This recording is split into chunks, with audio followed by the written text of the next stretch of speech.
Thank you, everybody, for joining us tonight. It's an honor to come in and share some information that we've learned along the way. We're going to ask everybody to please mute both your audio and your camera if you are not already, and that will keep distractions to a minimum. So my name is Cece Doucette. I actually grew up in California, down in Orange, when we still had orange groves everywhere. My mom worked at Disneyland as a portrait artist for 12 years. So those of you in California are very near and dear to my heart. I still have a lot of family out in California and Oregon, so I care deeply about what happens everywhere, but especially to the places where my own loved ones are. So it's really nice to be here with everybody tonight. That little MTPW after my name just means that I was fortunate enough to earn a master's degree in technical and professional writing. And never in a million years did I imagine that I would be sitting here today as a technology safety educator. But here's a little bit about how I fell down the rabbit hole on this issue. When my kids were in school, we kept hearing about the 21st century classroom and how our kids were going to need to have all this new technology to succeed in life. So we were cut to the bone on our school budget. So a bunch of us parents jumped in and started doing fundraising to get the wireless infrastructure and to get the iPads and the Chromebooks and the smart TVs and all this stuff that we were hearing our kids would need. Then at book group one night, a girlfriend of mine who's an electrical engineer tipped us off that there could be something up with health and wireless. And so that's where my journey really began. And being a tech writer, I went in and started doing the research. And if you do a cursory search and say, is Wi-Fi safe, you will find studies that were done under conditions that showed no harm. Unfortunately, what I didn't realize at the time is that those are largely industry-funded studies done under conditions that would deliberately show no harm. And scientifically and medically, showing no harm is never the same thing as safe. So that's a very important distinction. So when I got past that cursory search and I started reading the peer-reviewed, non-industry funded science, I was just astounded at how much research has been done that shows really incredible harm. So once I brought that to my school's attention, it was not an easy conversation to have, but at the end of the day, when our schools, I think, read the legal fine print that comes with all of our devices, we became the first in the United States to even have this little sign hanging in our classrooms that basically says, turn off those devices when you're not using them, turn off the wireless infrastructure when we're not using it, and never ever keep an active device on your body because the manufacturer's instructions tell us even that. So I didn't know it at the time, but we became the first in the United States to even have this little sign hanging in all of our classrooms. So then I went and I met with my senator, and I'd had the privilege of serving with her on our local education foundation board. And I showed her the science, and I showed her the little sign that we had in our classrooms. And then I measured her cell phone and her district director's laptop. And there are scientific devices that allow us to kind of get our heads around this invisible toxin, because with wireless, you can't see it, you can't smell it, you can't hear it, you can't taste it, but our cells feel it. So in my house, we've made the choice to hardwire all of our technology, and I'll walk you through what that means a little bit later. But right now, you don't see much action on this radio frequency detection meter. And that's because we don't have a lot of emissions. You see it pop into green every now and then, and that's what I'm getting from the ambient emissions from outside my home, from my neighbors and the cell towers that are about a half a mile away from my home. But watch what happens when I take my phone out of airplane mode. So this is what our bodies are exposed to all day, every day. And when the radiation pops up like that, it's this spiked pulse, erratic microwave radiation signal. And our bodies certainly feel this, even if we don't conscientiously know it. A lot of people are starting to feel it though. So So when I brought this in and I spoke to my legislator, she put me with somebody in her office and we introduced some bills that I'll go through a little bit later. And then on this journey, I've been just so blessed to connect with a lot of the world's leading scientists and doctors and public health experts, and a lot of people who have become sick from this already. And so we have founded a little nonprofit out of Europe called Wireless Education, where we've distilled all the science, the risks, what other countries are doing, because France, for example, already has a national law that you cannot have wireless in preschools or nursery schools or kindergartens. And at the upper grades, the default is no wireless, and you only turn it on when it's absolutely necessary. Whereas here in the US, we're still on the all Wi-Fi all the time honeymoon, and they're pushing it into every corner of our schools right now. So I've recently helped to co-found a group called Massachusetts for Safe Technology, because I discovered there are people all over my state that are now tuned into this issue. So there's strength in numbers, so it's great to join groups like this. And then I was honored to be asked to co-chair the technology panel for the Health and Buildings Roundtable Conference down at the NIH, or the National Institutes of Health. And I was so grateful that the retired president of Microsoft Canada flew in to present with us, as did Dr. Martin Paul, who's one of the world's leading experts on this, as did Theodora Scarato, who's the executive director of the Environmental Health Trust, which just has an incredible amount of information on their website, and they are forever on the front lines of helping us to get to safe technology. And Peter Sullivan of Clear Light Ventures was also with us that day. So it was really, really special to go to the National Institutes of Health and teach our city planners, our doctors, our hospitals, our government agencies, really what the story is with wireless. We only got to present for about 10 minutes each though, so these are nice small videos that can quickly establish credibility around this issue. So that's why I included that there. And we're so excited. One of the things that we were missing when I first fell down the rabbit hole with this in like 2012, 2013, was a way to get our medical community trained, because more and more people are coming in with all these symptoms that link right back to microwave sicknesses. So last year we had the first major large-scale US conference to teach doctors and nurses and our first responders and the public how to recognize, how to diagnose and treat, and most importantly, prevent these microwave sicknesses. And we're now doing it again. Some of you may recognize the name Elizabeth Kelly. She is the organizer behind the EMF International Scientists Appeal to the World Health Organization, the United Nations and all of its member states, leading scientists who have signed an appeal to say we've got to address wireless. She is now coordinating this next medical conference, and it's going to be at the end of January. And this month there's going to be a pre-conference course with Dr. Magda Havas, who's a professor emeritus out of Trent University in Canada, who taught electromagnetism at Trent University. So she's going to do a mini course before the conference, and that's actually going to be this month. And it's going to be October 23rd and 24th. And anybody, I'll send this, I'll make this presentation available later, and anybody can click through to all of these resources. So that's me, and that's how I got involved in this. But I think what happened with my schools is when they read the legal fine print, they realized they had legal liability for exposing our children and our teachers to wireless radiation. So anybody who's with us tonight or today and has an iPhone with you, I invite you to take that out and go into settings, and I'll walk you through where the legal fine print is. Now, I'll do it for the iPhone, but if you just go out and do a search on the make and model of your own device and just put in RF exposure for radio frequency exposure, then you'll find something similar to what we'll find here.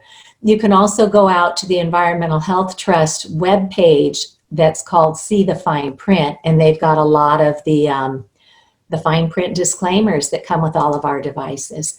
So from settings, scroll down just a little ways and hit general. If it's an older phone, up at the top, hit about, but if it's a newer phone, from general, you just go all the way down toward the bottom where you'll see legal and regulatory, or if you did about, it just says legal, but it's, again, all the way down to the bottom of the list. When you hit that legal button and you go in, there's a little list at the top, and about 5 or 6 down, you'll see RF exposure, which is radio frequency radiation. And one way to remember this is just remember the acronym GAL, like this gal in tonight's forum was teaching us about how to find the fine print. So from general to about and legal and regulatory, you find RF exposure. When we read that legal fine print, it tells us some pretty important things. One, they call this energy, but it's actually two-way microwave radiation. Two, they say that they tested this device at a distance. They used to put a separator in so that you weren't actually testing it the way that we know we use it, which is putting these things right up to our heads, tacking them onto our bodies, putting them in our bras or our waistbands or back pockets. And what it means is if you exceed that distance and you put it right on there, then you're going to exceed the FCC limits for public radiation exposure. And those limits were never safety tested.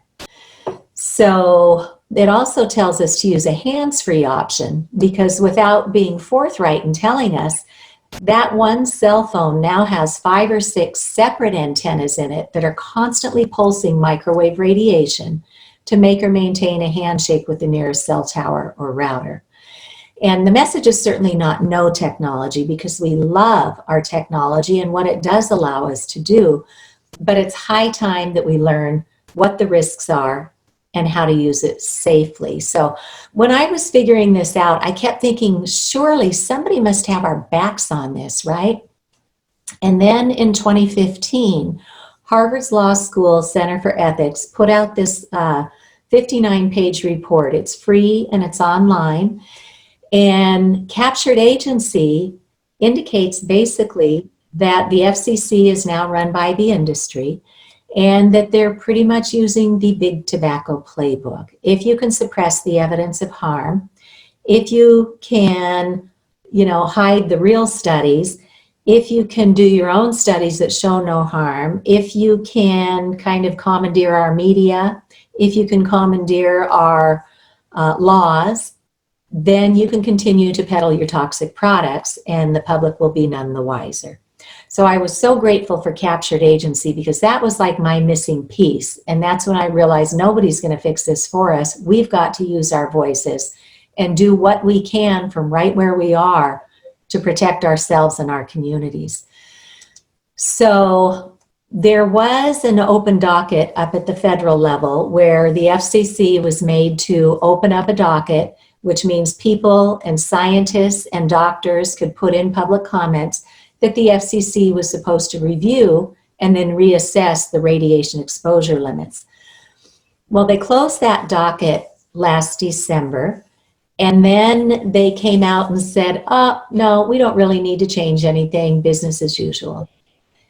And so they would point to other agencies and say, well, the FDA, the Food and Drug Administration, said we don't have to do anything, that we can continue with these high levels of radio frequency radiation. So why would the FDA tell the FCC that they can keep radiating the public?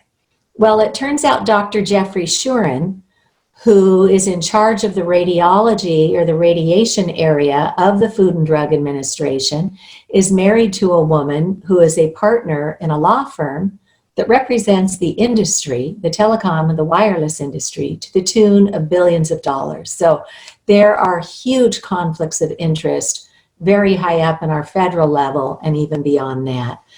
So we're very grateful to 5gcrisis.com that keeps track of things at the federal level for us and then gives us action steps where we can just sign up and they'll have us do something quick so that we can collectively use our voices for change.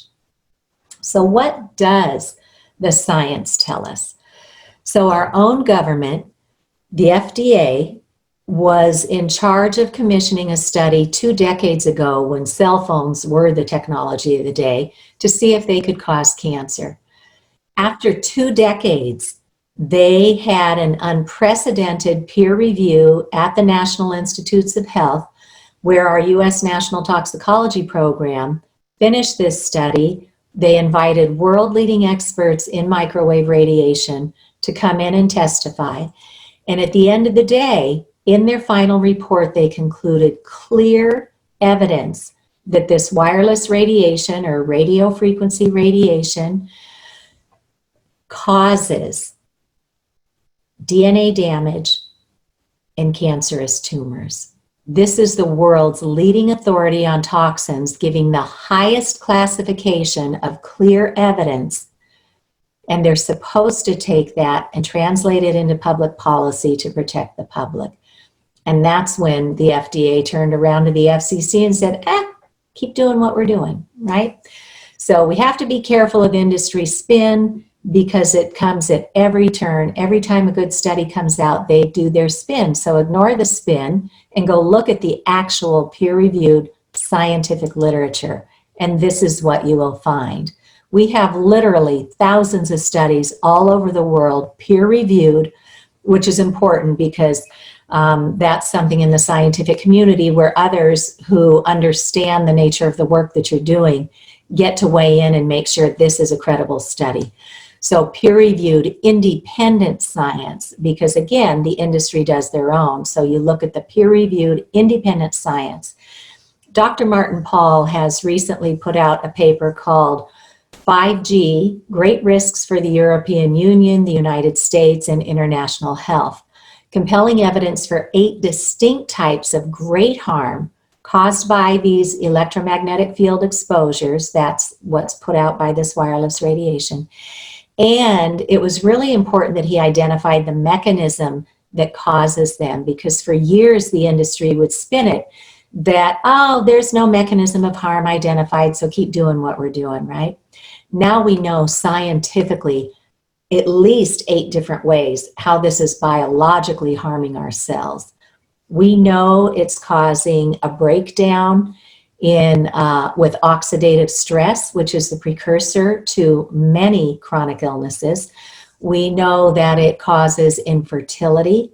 And it was the infertility studies that actually got me on my feet, because when I started reading these science papers, they've taken male human sperm, exposed it to a laptop with the antennas turned on, and it changed the DNA, which is the very roadmap to grow a proper human, and we wonder why so many children are struggling today.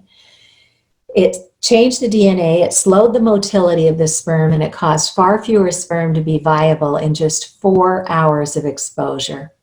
And we had just bought my youngest daughter a laptop to go into high school, and of course, where was she using it? But right on top of her reproductive organs.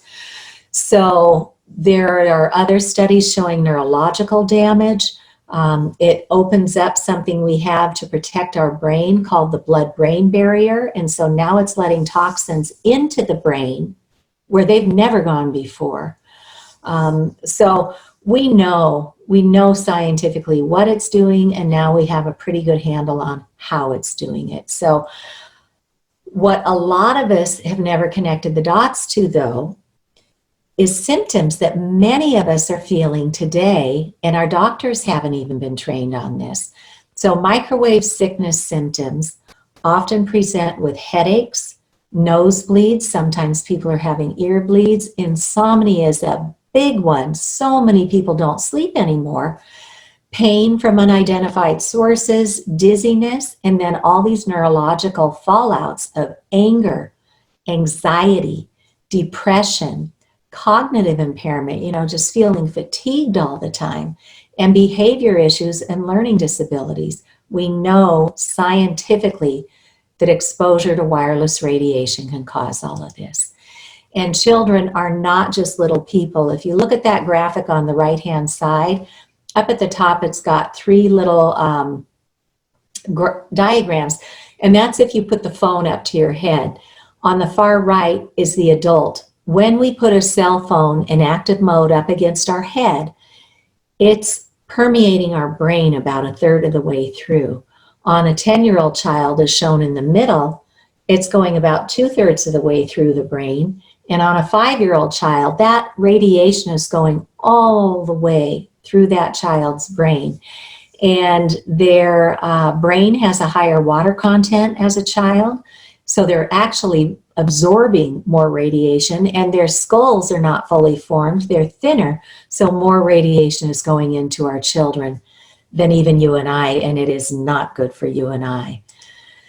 So with all this scientific evidence, the World Health Organization in 2020 has reopened their investigation. In 2011, they already classified this as a Group 2B possible human carcinogen. And the industry will spin that was like, oh, Group 2B, no need to worry, it's the same category as pickled vegetables and coffee. Well, anytime you hear that, know that it's industry spin. The coffee has since been removed from the 2B list because it was being grown with chemicals that were causing cancer. And the pickled vegetables, there is a segment of the Asian population that was eating these pickled vegetables in quantity, and they were being preserved with formaldehyde, and they were getting cancers. So nothing gets put on that Group 2B list lightly. That's also where lead is, chloroform, thalidomide, and a whole host of other chemicals that I can't even pronounce. So be very careful where you're getting your information and go directly back to the science.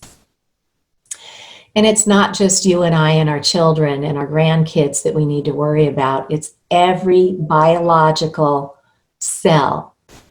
So we have to think about our pollinators and all of the bee colony collapse. There are studies that show when you have a cell tower or other forms of radio frequency emissions, we have a lot of damage to our pollinators. And our birds, you know, initially when they did 5G testing in The Hague in the Netherlands, like literally hundreds of birds just dropped dead out of the sky. We've just gotten reports that on some of the cruise ships where they've installed 5G on the ships, birds are coming around and literally dropping dead on the decks of the ship. We see this happening out in the Southwest America where literally, again, high volume of radiation is being emitted and the birds are dropping dead. But our pollinators are critical to our food sources, as are the birds and the seeds that they drop. So we also, for everybody concerned with climate change, have to understand that there's a Greenpeace analyst who said, if the wireless industry were a country, they would be the 5th or 6th largest consumer of energy in the world. And that's because of all the energy consumed from our data warehouses, from all of our wireless networks, and our personal devices. But it's just unconscionable that they keep pushing, you know, here's the latest and greatest, ditch your old one, get the new one. If we had any understanding of the humanitarian crises that is happening behind the scenes to get the minerals to go into these digital devices and all the horrors that are happening down in the Congo, we would never just get rid of our device because there's another one available. We would commit to using them for their full and useful life. But even with our own personal choices, who would ever know that streaming uses so much more energy than just simply downloading it and then putting your phone in airplane mode or putting your iPad or your tablet in airplane mode and then watching it on your device without the antennas on. Every time we send and receive, we're using energy. Every time we charge our devices, we're using energy. And then in the background, you know, we've been encouraged to have all these great apps on all of our devices. Well, in the background, they're continuously doing updates that are also using energy. So we first got started with wireless technology with the cell towers. And it's really important to look at the non-industry funded science, which tells us that they've done studies that show within about 1,500 feet of a cell tower, we have increased reports of cancers, neurological damage, insomnia, anxiety, and a whole host of things. So we need to rely on the science and not what the industry is trying to sell us. There is a website called antennasearch.com, and anybody can type in their address of home, work, school, wherever your family spends its time, and it will give back a report of a 3-mile radius now of how many cell towers and these big macro antennas are mounted in your area. Well, today I just put in the Boston, or the State House in Massachusetts, which is in downtown Boston. There are so many of these big cell towers mounted around Boston that it couldn't even give me a 3-mile radius. It kind of had to default to a 1-mile radius, and we have 1,184 of these toxic cell antennas within 1 mile of our State House. So it's important to get the information, and it's important to look at the non-industry funded science and what it tells us. So what is 5G? 5G simply means 5th generation technology. Right now, our cell phones run off of the 3rd and 4th generation technology that allowed us to kind of have a computer in our hands and to get on the internet and to do streaming. So they used up something called the electromagnetic spectrum, is where all these invisible waves exist. With 3rd and 4th generation technology, they use bigger wavelengths, and the industry has pretty much maxed out profitability on anything they could put on those bigger wavelengths. Those bigger waves can penetrate inside of a building, and they can go through, you know, objects and stuff, no problem. Well, with the industry spinning up 5G and the Internet of Things, they're telling us that we're going to have these incredible download speeds. We can have smart cities, super highways. And they're not getting rid of these big cell antennas that already are here. What they want to do is add a whole nother layer of electrosmog. And all that's left of the electromagnetic spectrum are these dinky little millimeter waves. They're so small, they can't travel very far, and they don't go through objects well. So they propose to put up millions of these 5G small, or 4G and 5G, they're putting it all in the same cabinet, right outside of our bedrooms, inside our neighborhoods, at the curb, in the public access way. And the middle picture here shows what some of those look like. They're literally putting them on like street light poles right outside of our homes, and people are getting very sick. This little map on the bottom just shows right in Boston, every single one of those dots is a small cell antenna, just one right on top of another. And I know that Sacramento is a 5G test city too. So all of our big cities, that's where they make the most money, because it's got a dense population who wants, you know, they've been told they want the latest and greatest technology. So this is happening in real time. And usually they do go into the densely populated city areas. They promised they would bring fast, safe, high-speed internet broadband to every premise years ago. They still haven't delivered on that for current technology. And so now what they're saying is they're going to start launching these satellites from the sky that will beam radiation down and connect with devices here on the planet. So basically, where are you going to go where you're not going to be exposed to this radio frequency radiation unless we do something about it? And by the way, none of this has been tested for biological safety. And in a congressional hearing, Senator Richard Blumenthal from Connecticut said to the industry, so exactly how much money has been invested for non-industry funded, peer-reviewed science to show that this is safe before it came to market? And both of the industry representatives that were in this hearing basically said, we don't know of any testing that's been done. So Senator Blumenthal said, so we're basically flying blind here, huh? And we already know what the science on radio frequency is telling us. So adding another layer is certainly not going to be good. And the worst problem is now we're bringing it close. We are putting cell towers right where we live, at the curb, outside of our bedroom windows.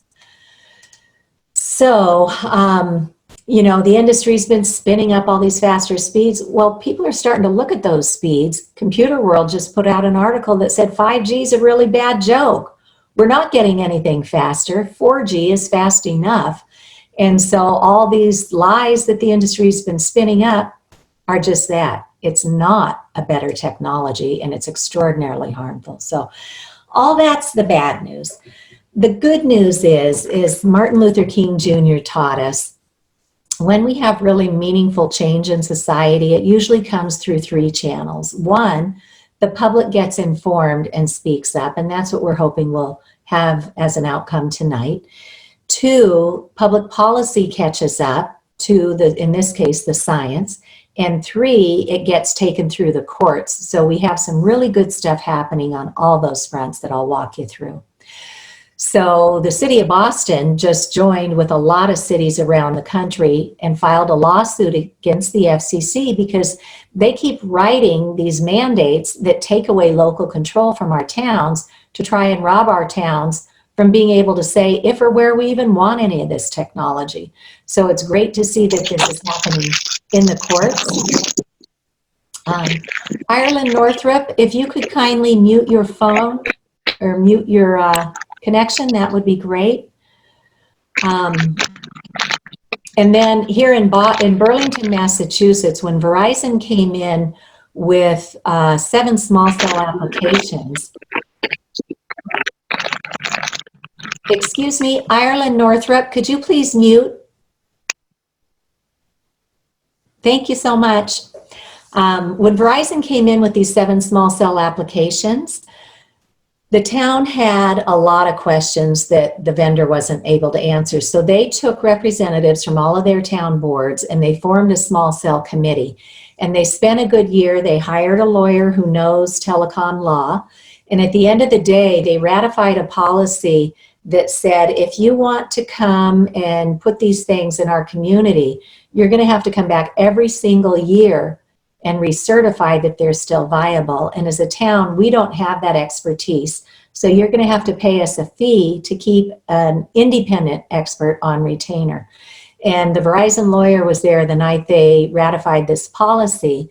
And they came and the lawyer said, well, my client doesn't wish to set precedent for an annual recertification or a fee. Because remember, they're intending to put millions of these across the country. So that was one way that Verizon walked away, because Burlington knew enough to strengthen their bylaws and put a policy in place. And this wonderful group with 5gcrisis.com, they have taken that along with other best practices, and they've got a whole toolkit of things we can use with our towns to start these conversations. And they came up with a sample ordinance that any town can use to take to your town and start the conversation. Here in Shelburne, Massachusetts, some citizens got involved. They educated their town, and they strengthened their bylaws and got a 1,500-foot setback in their bylaws from residential areas, and for their schools, a 3,000-foot setback. Meanwhile, the industry is trying to put cell towers right on our children's schools, which is just, it's unconscionable. But other good news, in Easton, Connecticut, a grandmother figured out what wireless was and that 5G was coming. She educated her community, and they just put a ban on 5G in Easton, Connecticut. In Hawaii County, which is the big island of Hawaii, they just passed a resolution to put a moratorium on 5G until it can be proven scientifically safe. Bermuda just did the same thing, and there are activities like this happening all over the world and throughout the United States. So I just want to run through, kind of as a case study, some things we've done here in Massachusetts. So with a big shout out to Dr. Joel Moskowitz at the University of California, Berkeley. He is a director in the School of Public Health. He knew that California's Department of Public Health wrote a public health fact sheet way back in 2009, and it never saw the light of day. The industry got in there and suppressed it. So he got lawyers at Berkeley to pro bono for him, and they sued the California Department of Public Health, and the court ruled that they had to release that fact sheet.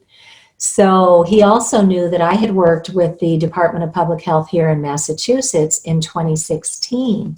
And we wrote an EMF, or electromagnetic field of radio frequency radiation, this man-made radiation. We wrote an EMF fact sheet. We came to a point where they said, this is great. I said, how long till the public will have it? They said, probably 3 months. That's about how long it takes to vet. They came back and said, this 4-page fact sheet, we want to break it into a series of 4 fact sheets based on the point of emission. They told me they sent down to graphic design a fact sheet for cell towers, one for cell phones, one for Wi-Fi, and one for high voltage power lines, which also throw off another form of man-made toxic radiation. So I was all excited. Well, it's now been 4 years and our fact sheets have never seen the light of day. So God bless Dr. Moskowitz. He went over to our Department of Public Health in Massachusetts and said, could I please see that fact sheet? And they said, oh no, we don't have to give that to you because it's still in draft format. So he then went to the Boston Globe and told the editor that the DPH is sitting on something that the citizens should have a right to know. So the Boston Globe actually did an article, January of 2019, and the Department of Public Health said, oh, we'll have those out within 6 months. Well, within 3 weeks, I learned that they had put something up on the state's website for radiation control. And it basically said, oh, nothing to look at here. There's no conclusive evidence that there's any harm. And I was like, you gotta be kidding me. What the heck is going on?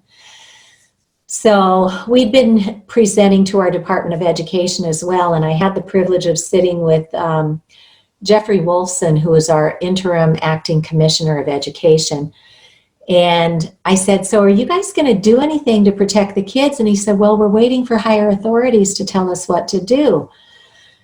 So I said, well, you know, we wrote these fact sheets, but we can't get them out. Who does the DPH report to? And he said, the Health and Human Services Executive Office. So I said, okay. So I set up a really good meeting with my senator's office, Health and Human Services, with the Department of Education, with our Joint Committee on Public Health. We had a really good meeting and still nothing has happened. So as I said, this link will show you some quick videos where we presented to the Department of Education. We've been informing our Department of Public Utilities because those utility smart meters for water, gas, electric, and now solar are constantly pulsing this toxic microwave radiation without any informed consent. So there's information on that. And then, you know, in good news, the industry leads our town to believe that there's nothing you can do. These are coming and you can't do anything, which is simply not true. That's just what they've been told, so how would they know to question it? Here in the town of Wayland, they also negotiated a 900-foot setback in their residential areas, and that's been on their books for decades. We have a high school here where there were going to be a couple cell towers, and the parents rallied and educated the community, and they fought that off. They've relocated cell towers and others. They've denied, you know, special permits where it makes sense. But people are still fighting this every day. And the more we can get educated and the more we can collect facts on this, the stronger our voice will be. I went after a grant for our local public library to put one of these radiation detection meters on loan. And I've gotten word that others in other states have done the same thing. So somebody with a library card and can just, you know, go in and borrow this meter for a week and go around and measure everything. And now you've got the data, and then you can learn how to safeguard yourself. So that's something any community might consider doing, is going after a grant or just donating the $300 or $400 to put a good meter on loan in the library for the public to use. So as for legal actions, as I mentioned, Boston is suing along with a lot of other cities over local control. Boston has also filed a comment with the FCC saying, we believe the public. We don't think those radiation exposure limits are safe. The Environmental Health Trust is now suing the FCC Robert F. Kennedy Jr.'s Children's Health Defense is suing the FCC because they have ignored the science. And then years ago, 4 years, the industry billed us on our phone bills to bring safe, hardwired technology through fiber optics or high-speed cable or high-speed copper to the premises. And instead, they took that money and they started pouring it into their budgets for wireless. So they kind of did a bait and switch on us. There's a group called the Irregulators that went after this faulty accounting, and they have now cleared the way for our states to go back and recoup that funding and get the safe technology to the premises and abandon much of this wireless technology that's so harmful. Here in Massachusetts, we had a groundbreaking lawsuit where for the first time in the US courts, they recognized that you don't have to have heat from a device to have harm, because the science is showing we have radiation levels way up here that are allowed by the FCC, but the harm is happening way down below that at hundreds of thousands of times below those exposure levels. So for the first time in American courts, they recognize there is biological harm at the non-thermal level. Right now, Apple is up against a class action lawsuit, and I think because of that, they're now starting to take out patents that, for example, would have a sensor inside the phone, so if you put it on your body, it's going to disable the radiation. So hopefully there will be some education coming out around that. And at first, when people talked about lawsuits, I was like, oh, you know, that really made me squeamish. But now that I know that's just part of the system, that's how the change happens. And we're so grateful for attorneys like Andrew Campanelli.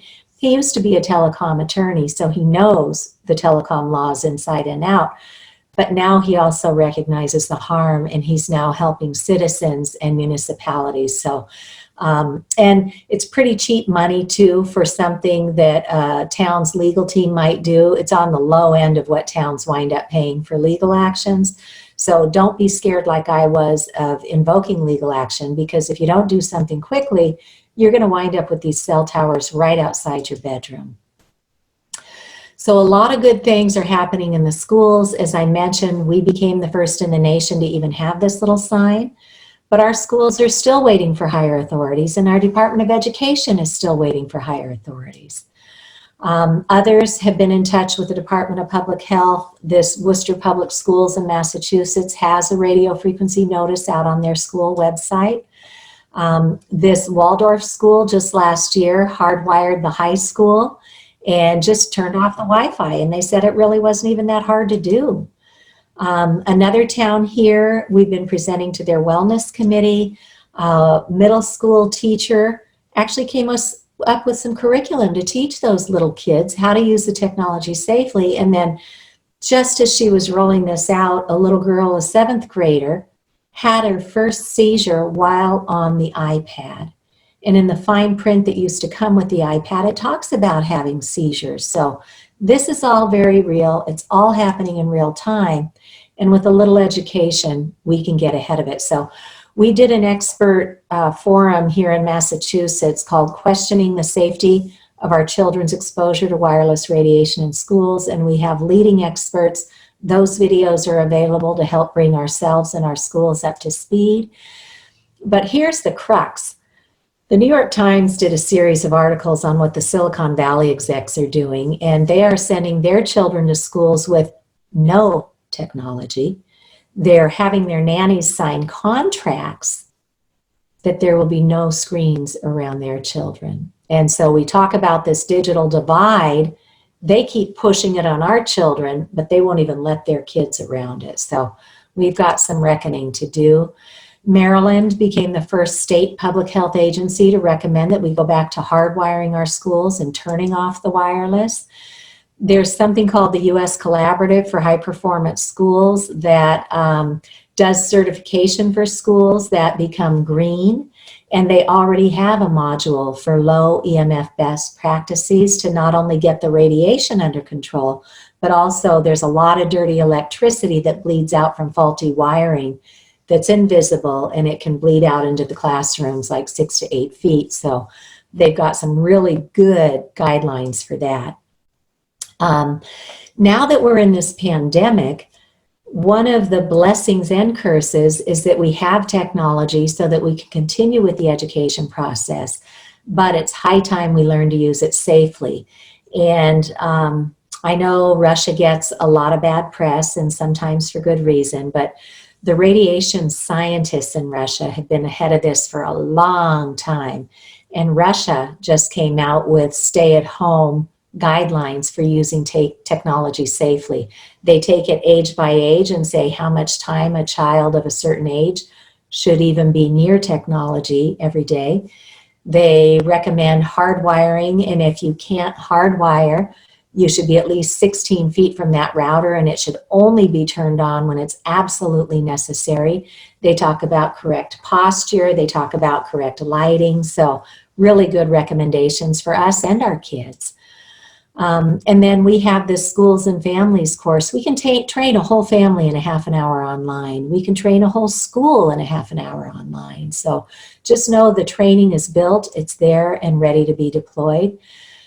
Personally, what we can do is learn to be mindful and only choose to use our technology when we want it, not just because it's there and we've been told all Wi-Fi all the time. So turn it off when you're not using it, or keep it in airplane mode, in which case you would turn off the cell antenna, the data, the Wi-Fi antenna, the locator, or the Bluetooth, the hotspot, and the locator. Otherwise, each one is constantly pulsing for a handshake with the nearest cell tower or router. So that's a really easy way to reduce your exposures, and then only turn on the one antenna you actually need to use. And in airplane mode, you can still use your clock, your alarms, anything that you've downloaded for entertainment or books, music, your camera, all of that's right on your device, and you don't need any radiation to access those applications. And then let's be mindful, just like we learned to be with smoking, secondhand radiation, because this goes out like a pebble in a pond and it's rippling out to everybody around us. So if you're near children, fetuses, pregnant women, the elderly, this does a number on cognitive impairment. We just need to start thinking more broadly about what we're doing. And for our poor little pets, how many people lock their pets in the room with the router all night? So it's not rocket science to fix your technology and to just adapt it to being safe. In the back of your router, there are jacks to plug in Ethernet cables. You want to go for shielded Ethernet cables. That just means it's got a foil lining in there that keeps those electric and magnetic fields inside the cable, and it doesn't allow it to bleed out into the room. And then if you have multiple devices you want to use, just get a little switch box, and then a lot of the devices have gotten so thin that there's not an Ethernet jack or port in the actual device. Who knew? You can get little adapters to plug in an iPad or an iPhone or an Android phone or a Chromebook. And this is what it looks like. On the back of your router, there's your little jacks. Get a big long cable and run it to whatever room you do most of your technology in. And if you have multiple devices, this is what the little switch looks like. It's basically an extension cord, right? And then just get the shorter devices to go right to your cell phone, right to your laptop, your tablet, whatever, and just get these little adapters if you need them. And it's not, going to break the bank for everybody here. It's really very affordable for most people. And then use your landline as much as you can, not the decked cordless phones, because anything that's cordless is radiating, and these decked cordless phones transmit all the time. So there's help available. For some people, it's a no-brainer. It's not a big deal. Go pull those Ethernet cables out of that box you shoved them in the basement or wherever, and just plug them back in. For others, it's terrifying to think of having to address this yourself. So there is help. It's always important to measure, because with the Internet of Things, they're looking to put these antennas in everything you buy, from your child's, potty seat. They've got the iPotty. They've got all of our appliances. Your new television will probably have a wireless component to it. So my printer wound up having 3 antennas in it. Who knew, right? But because I had a meter on hand, I could turn it on and say, where are these exposures coming from? And then I can fix it, right? You just go into settings and turn off all those antennas. So you can perhaps borrow an acoustimeter if you get one set up for your library. You can rent one. There's a company called Magnetic Sciences that rents them for a few dollars a day, or you can bring in a professional. There are EMF, or electromagnetic field, certified consultants who know what they're doing, and they can come in and help. There are also building biologists who can also check your home or your office or schools for the mold toxicity, the VOCs, and other environmental toxins that are invisible, but that can take us down. So there are groups out there to help. And today we have such amazing resources. Like I said, we are doing a medical conference in January. We should get every single one of our healthcare providers to sign up for this conference. All of our first responders, our police and our fire, they have to get continuing medical education credits too to stay certified. So they should be going. And the general public is welcome to sign up too. So there's also a website fairly new called Physicians for Safe Technology. Very credible. They've got all the science out there. And then it's a hard sell for our engineers, our physicists, our technologists, and even architects to understand that wireless isn't all it's cracked up to be. So now we have credible resources. There's this wonderful paper called Building Science and Radio Frequency Radiation, What Makes Smart and Healthy Buildings. That can walk them through it.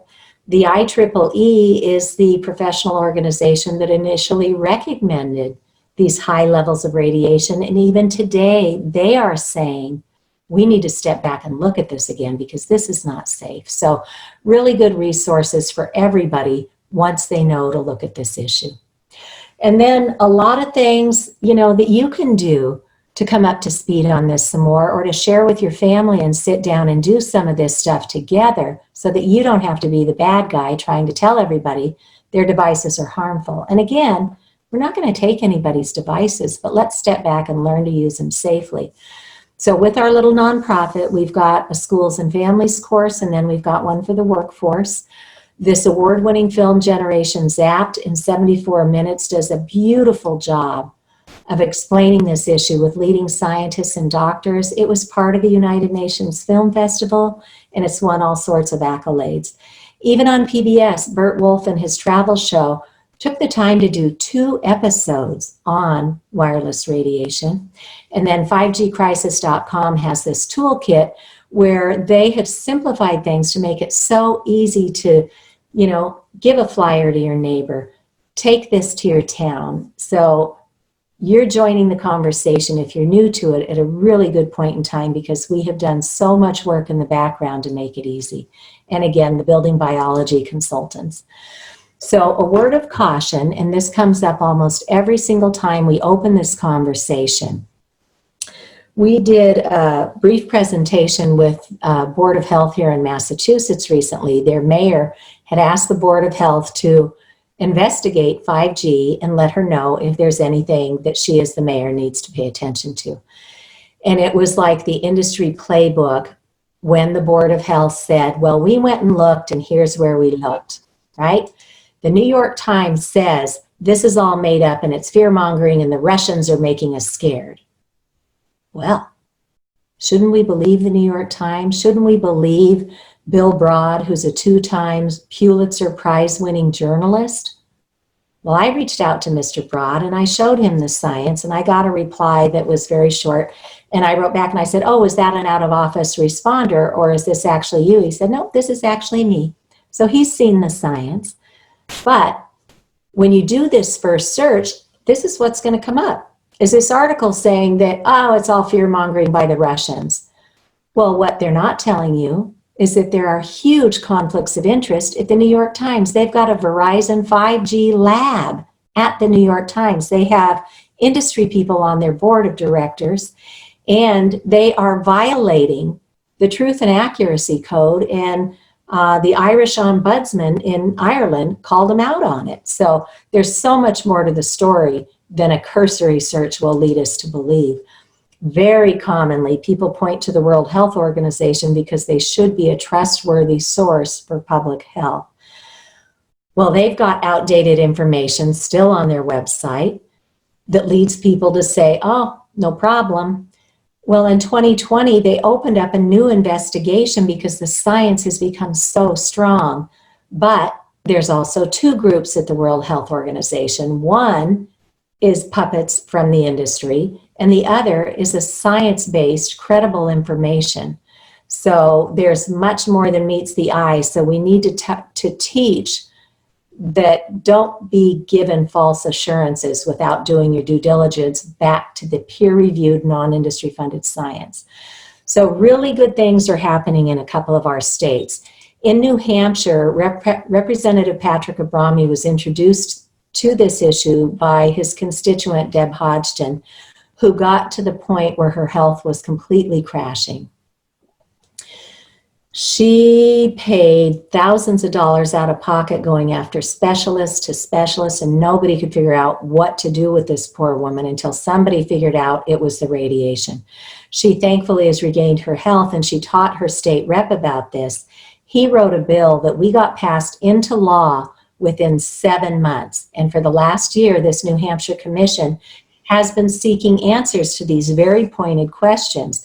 The insurance industry puts exclusions in their policies so they won't cover damages. That leaves our towns very vulnerable. Why is the FCC not doing their job? You know, who's looking for the cumulative effect? Because dose makes a difference. Mark. Hi. Hi. This is fabulous, and I really appreciate it. We're coming up on the hour. In a couple of minutes, we can start our questions and answers. Yeah. So Okay. That's good. I'll wrap up in just a couple of minutes, but this is where I want to give people hope, because this report out of New Hampshire is coming out on November 1st. So we are going to have, for the first time, a government body doing the true investigative journalism or investigation into real science. So they're making meaningful recommendations. They report back to the legislature, and then the legislature decides what to do with that report. In Oregon, there's a public health nurse who's retired. She's a senator. She figured this out when her constituents brought it to her. She did an emergency law in Oregon, got a bill passed. The health authority there has been investigating the non-industry funded science as it pertains especially to children and children in schools. That report will be out by January 2nd. Others are also investigating all over the country. So in Massachusetts, we have 3 bills in play right now. We're setting up meetings with our legislators. We hope to get movement on those this session. And overall, we need to differentiate the public's priorities from what the industry is telling us are their priorities. This book on the right, called Reinventing Wires, is free and online, and it is the roadmap back to safe technology. It outlines all the risks, including health, but property values, energy consumption, and sustainability, just a host of things that play into this wireless issue. And again, always measure against biological effects, not the FCC's limits. And the CDC already has something called the ALARA principle, which is as low as reasonably achievable. They have that for ionizing radiation, which is the sun and X-rays and other things that we know can break the atom and cause damage. Now we're just at this point in time where we need to expand ALARA to also include the non-ionizing radiation. And again, go against the established health levels. And the bottom line is, guys, we cannot expect somebody to fix this. This was my hardest lesson learned. Every time I figured this out and I raised my hand and said, we have a problem here, I thought our authorities would take the ball and run with it. But what I've learned is our public servants are not necessarily always public leaders. They do their job when the public speaks up. So the onus is on us to speak up and get this fixed. So thank you. Here's a few contact points if anybody wants to reach out to me. But now I will stop the screen share, and we'll make this presentation available. Anywhere you see something underlined, you can drill down and get into the real information. So please feel free to use it however you see fit. And I think Mark is going to go ahead and open up the chat where you can post questions, and we will begin to answer them for you.